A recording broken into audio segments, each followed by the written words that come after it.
Outlet Liquor is your place to buy a case. Stock up and save when you shop the lowest prices available every day at Outlet Liquor. You never have to wait for a sale. The more you buy, the more you save. Only at Outlet Liquor. What's your outlet?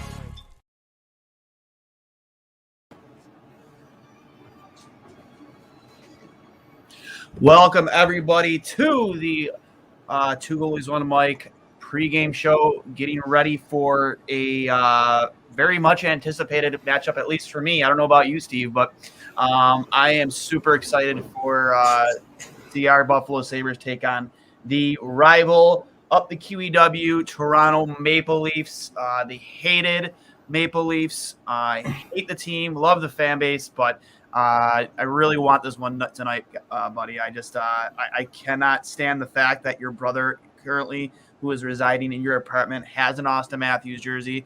I think that's Bush League.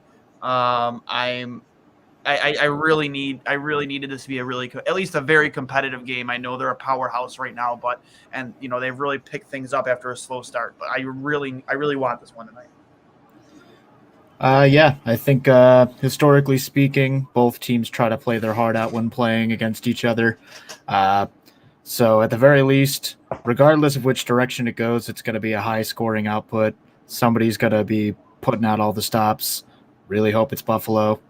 But that $30 million top line is actually doing $30 million things lately, so it's really tough to say. But luckily, both teams are coming off back-to-backs. They both played last night, and they both won.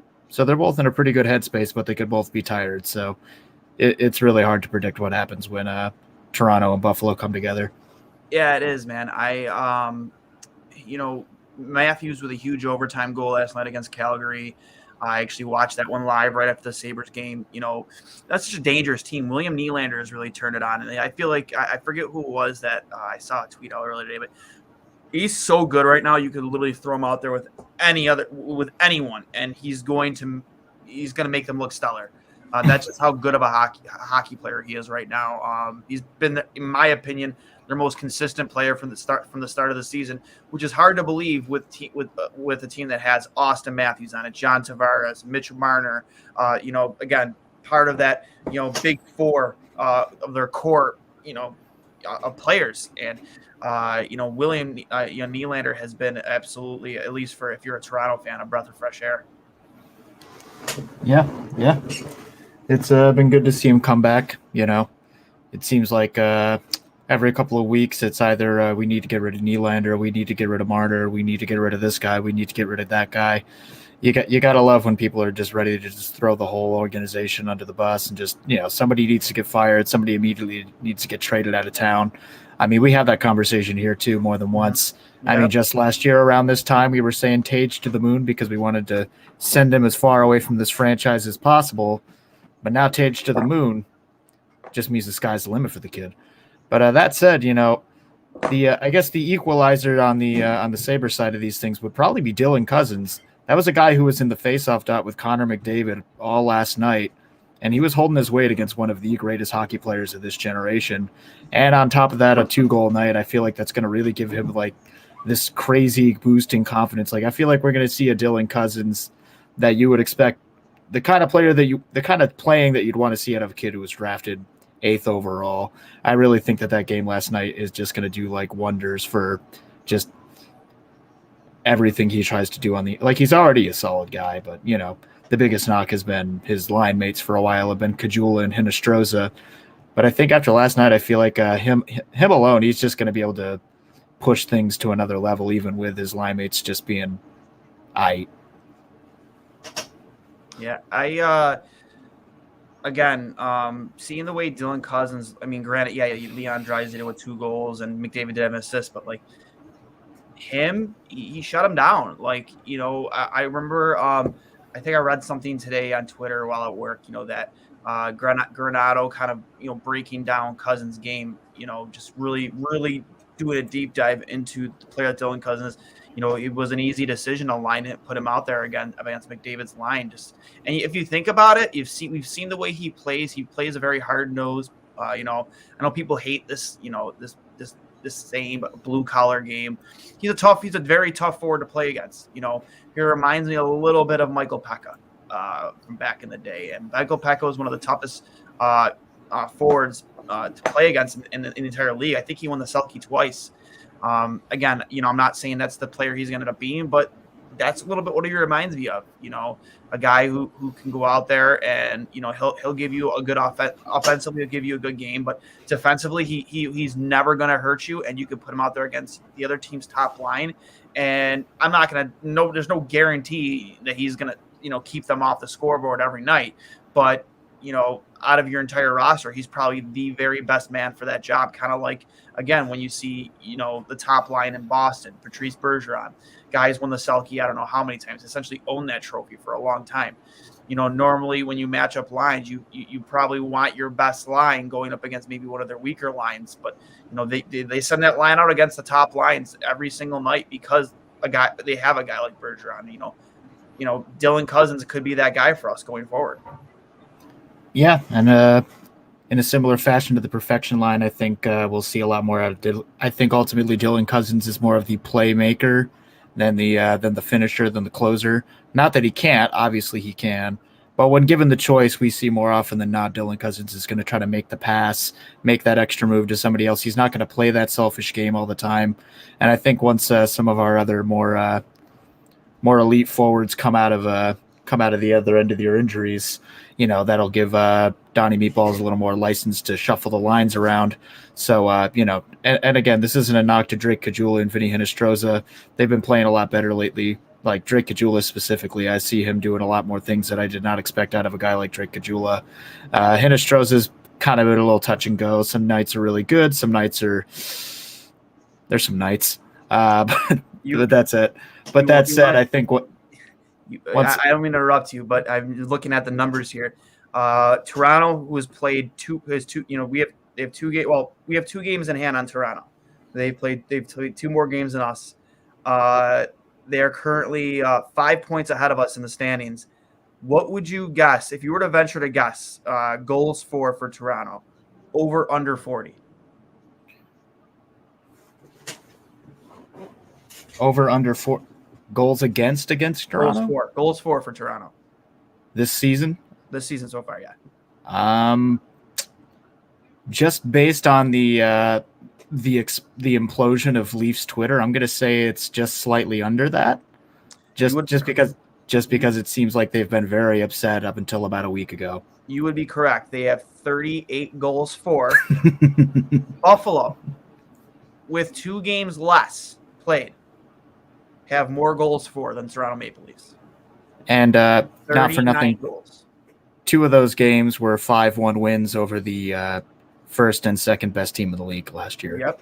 Yeah, and we had the same amount of goals against. So, I mean, again, that's, you know, when you're trying to compare both teams, I mean, who's to sit here and say that, oh, look at the comparison, they're the same? No, we obviously know who the better team is here, who has more talent, who would, you know, has better goaltending. Jack Campbell has not been the issue this year for Toronto at all. He's actually played very well for them. I think he's on his way to earning a new contract with the Maple Leafs. And in my opinion, I think he probably deserves a spot with Team USA in the Olympics out of the 3 goaltenders that they'll take. But leading the Atlantic, you got obviously the Panthers with 22 points. They're 10-2. Maple Leafs sitting there in second at 9-5 with 19 points. Then you have the Red Wings, the Lightning, surprisingly the Lightning in fourth place. The Bruins in 5th place. And then right there, the Sabres in 6th place with 14 points with a 6-5 record. So, I mean, I think this is a very good, a good way to judge how good this team really is. Because, again, like you said to lead off the pregame show, each of these teams in the past, even when we had Jack Eichel, he always came to play. He lived for these games. We don't have to remind everybody of the game where, after he scored, he skated by and, told the Toronto fans down. A very iconic moment in his career with Buffalo.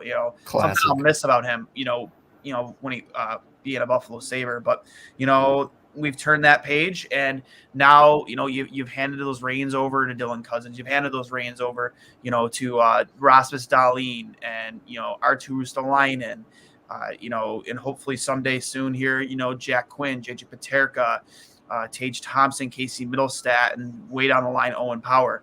And I'm really looking forward to these kids embracing this rivalry, because it really hasn't been the same for a long time. It just hasn't been. You don't. It's so tiring to go. To the arena, to the KeyBank Center, and my back when I was a kid, Marine Midland Arena, HSBC Arena, First Niagara Center, and back then you look around, it'd be closer to 50-50 Sabres or Toronto fans, or back when they were good, Sabres fans would absolutely own the arena, even though there'd be a lot of Leafs fans, we'd own the arena, but not for the last I'd say 5-7 years. It's been overrun every time the Leafs come to town with blue and white jerseys, and it sucks. But I really hope these kids embrace what this rivalry is and how much it means to fans like me and you, Steve, because, like when the Leafs come to town, if you can really get these players on each team to buy into this could be a lot of fun again. Yeah, I think that's going to be one of those unspoken things that the addition of Tuck is going to add to the roster, because he's a Baldwinsville boy. Yeah, that rivalry is bone deep. He's been living with that since he was a kid, and I'm sure he's going to bring that same energy into the locker room once he does finally show up after nursing that shoulder surgery. Yeah, do we know exactly how much longer he has until he's back in the lineup? An article I read said that it was going to take at least 6 months after he successfully underwent the surgery at the very end of last July. So August, September, October, November, December, January. So most likely sometime in January.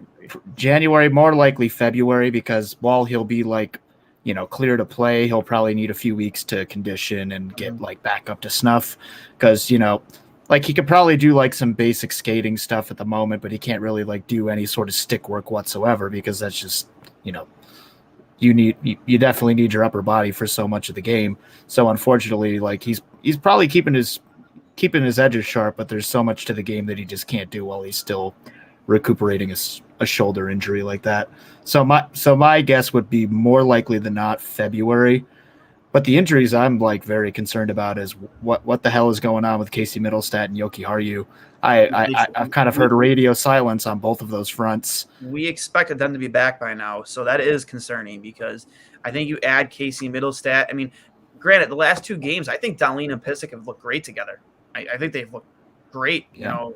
I got no complaints. I wouldn't say that I would keep them together over. It's just an interesting conversation to have.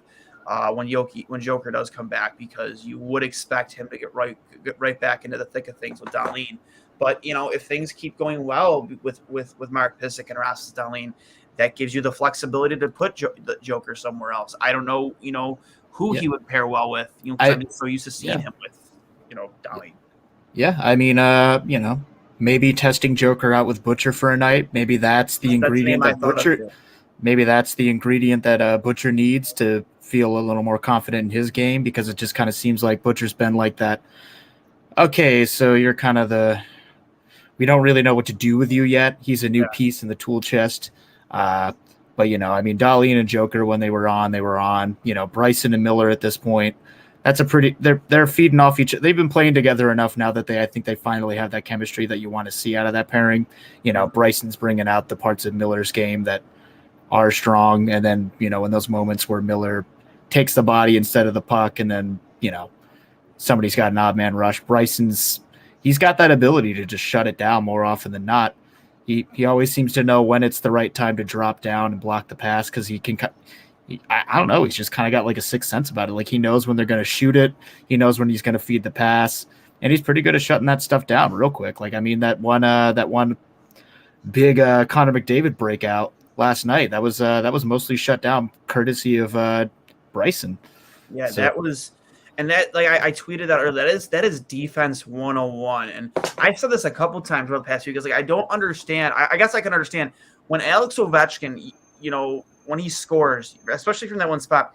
I don't understand why everybody gives this guy the amount of space and time they give him. He is the most lethal shot in the NHL. It is non-debatable.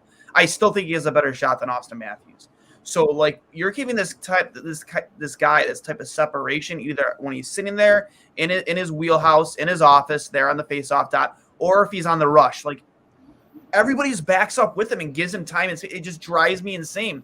Jacob Bryson last night against Connor McDavid, he used his stick, kept his distance, and then timed it perfectly, probably watching the eyes, and just put his body on him. That's all you have to do is to take him off the puck. We've been losing our minds over the last few weeks over Rasmus Dahlin, that exact same play where he just doesn't put on the brakes and just get a piece of his body, and it helps separate the puck so much. We got a few comments here. Let's go Buffalo. Hope we put it to the make me laughs tonight. I like put it to the Leafs makes me laugh. Make me laugh tonight.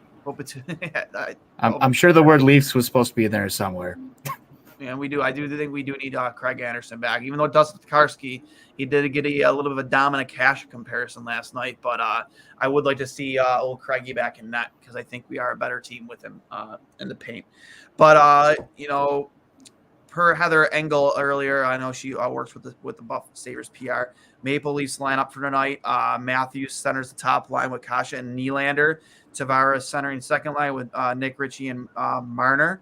And then Camp between Kerfoot and Engvall. And then, I think Michael Bunting's been a name that fans have been really excited about and the way he's been playing. And I know he's been on the first line off and on for a little bit. And surprised to see him down on the fourth line between Semyonov and Spezza.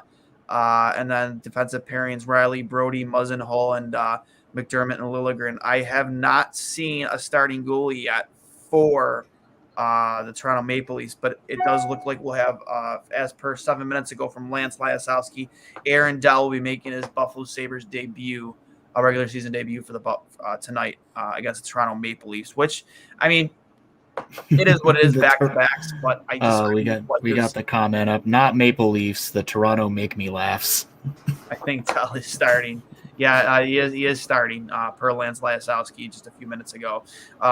Lines for tonight, Thompson will be centering Skinner and Asplund on the top line. Eakin between Gergensons and Okposo. Cousins centering Kajula and Hinostroza. And then on the fourth line, Rustalainen between Bajork and Hayden. But I really I look at those four lines and I'm like, I mean, can you really tell who is your first, second, third, fourth line? I really think you can throw anybody out there as a first line at this point. And then your defensive pairings are Dahlin goes right back in there with Pissick, Bryson with Miller, and Butcher with Hag. Again, I'd assume you're probably trying to pick up where you left off with Dylan Cousins, matching them up with that Matthews, Nylander, and Kasha line.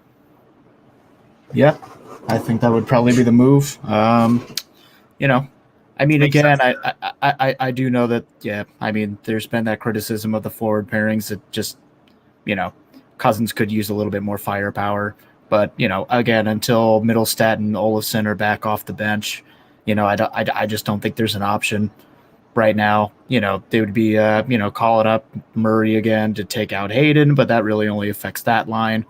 Anders Bjork, though, he looks like he's been finding his game back again, which I do like. I feel like Anders Bjork is one of those more you always forget he's there, but then once he does something that he just does those things. It just reminds you like, oh damn, this is a dude with a high hockey IQ. He's not the flashiest player. He doesn't always do a crazy dangle, but every so often he pulls something like that off, and you're like, oh, right, yeah, Bjork, yeah. Dang, Bjork. I always want to call him Bjork. I have so much Bjork, but but the one thing I like most about Bjork is definitely his number choice. I love 96 on this kid. One of the things that came up earlier today, kind of off subject of tonight's matchup, is when Owen Power does eventually, make his debut as a Buffalo Sabre, what number will he wear? Because 22 is currently worn by who? Who wears 22 right now? I know Eakin's 20 and Okposo's 21. I don't think anyone's wearing 22. I feel like that was Larson's number back when he was a part of the squad. It was Larson. I don't think anyone wears 22 right now. No, I don't think. You think he should? Because I personally, I forget who it was who tweeted this out earlier, what the conversation was, but let me just take a gander here. Sorry for 20 is a bizarre number that Harley has ever used, but it's interesting because he can make it his own. Hold on, see. Last night I started to think about Owen Power's number. He wears 22 for Michigan, but Jack Quinn Jack wears Quinn 22 is 22 in Rochester. in Yeah. Rochester. He wears 25 for Canada, but Rustalainen wears 25. I think 2 would be an awesome number, but it is oddly retired. Tim Horton. What about 20? Eakin wears 20, but I don't really foresee him. I mean, his contract's up at the end of the year, and with the amount of talent that's coming up, I don't know if he's going to be able to make it next year. I'm gonna throw this number out there just because I think it would look sexy as shit on Owen Power. 44. Little Alexei Zhitnik. Bring it back. I would love that number. I think it would look great on Owen Power. Yeah, I think that could work. Yeah, I like the idea of 44 on that kid. I know we're getting a little ahead of ourselves, but 5 minutes till puck drop here, and I'm excited for tonight. I think this is a really good way to gauge what this team is. I know they're going to show up. Donnie Meatballs will have these kids ready to skate from puck drop, as he's had. I mean, I can't remember a single game so far this season where we were complaining about them being slow out of the gate. I don't think there's been a single game. Which has been, I think, one of the biggest improvements of this team is because they're ready to play, which, we couldn't really say that very often under Ralph Kruger when he coached the Buffalo Sabres. Yeah, it really is a night and day situation. There were so many games under Ralph where it was just like, didn't even look like they were playing the same sport as their competitors on the ice. And once they get far enough out of it, they just don't even try to come back. And this team that, they haven't always been on their game every single night. We've definitely had some losses that didn't need to be losses. Notably, I would turn to that Red Wings loss where we had a 3-1 lead and then somehow lost it in overtime. But, it's a team now where no matter what, they're going to keep fighting. If they lose a beat, they're going to try to find it. They just don't give up anymore. And that's the thing that I, as a fan that's been watching this team kind of circle the drain of the bottom 5 for about a decade now, it's nice to see, even if you're going to lose, you're going to still put every bit of effort you can at every shift you get, rather than just being a couple pumps behind each play, just fumbling it, just making bonehead moves that no person paid professionally to play hockey should be making. And that was the kind of stuff we were seeing last year in the 13th, 14th game of the L streak. It was rough. So yeah, and endless props to Donnie for turning these kids around, showing them that, when you're down at the bottom, there's really nowhere left to go but up. So just keep grinding it out. You will get there, but it's a lot of work. It is a ton of work. Per Chris Baker 17 minutes ago, JJ Paterka opened up scoring for Buffalo, or not Buffalo, for Rochester. For the Amerks, hell yeah. Those sexy jerseys they're wearing tonight. I believe it's paying homage to the veterans. I know they're auctioning them off. Yeah, I would believe so. Veterans Day was Thursday, so that would make sense. They are really really nice jerseys. If I had that kind of money, I might even try and get my hands on a Paterka jersey if I could.